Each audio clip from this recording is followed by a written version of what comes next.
1, 2, 3. Now make sure you listened for the click. Okay, show you this a little bit slower here one more time. Get it in focus. Okay, blue cap comes off. You're going to hold in your hand like so. This little orange tab is going to click. Okay, so you're going to swing out and in 1, 2, 3 seconds max. Release. And normally it would be stored in a little deal like this if you have one that you carry with you like I do. And so you would pop off the yellow cap. It's going to come out. This one we're demonstrating with here is a trainer, so it works identically the same way. That's why I don't have myself full of medicine, okay?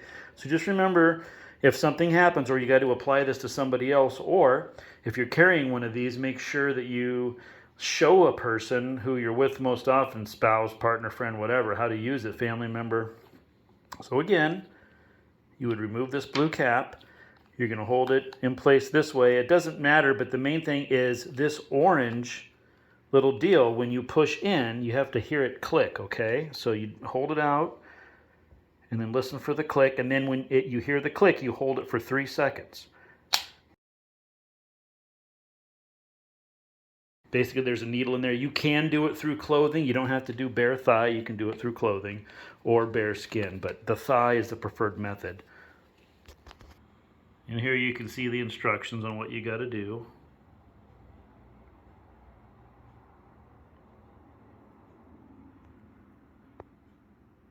Okay, and that needle would pop out. The one on the left, the trainer, has now been injected, right? So that's what it looks like when it comes out of there. So hopefully that helps if you're out there with these. And practice it. Normally they do come with a trainer, and so you can practice. Clearly you don't do it with the real one, obviously, but if you don't have a trainer, hopefully what I showed you will work. And if you need to use it, be calm. Just be calm with it, okay? And you'll be fine.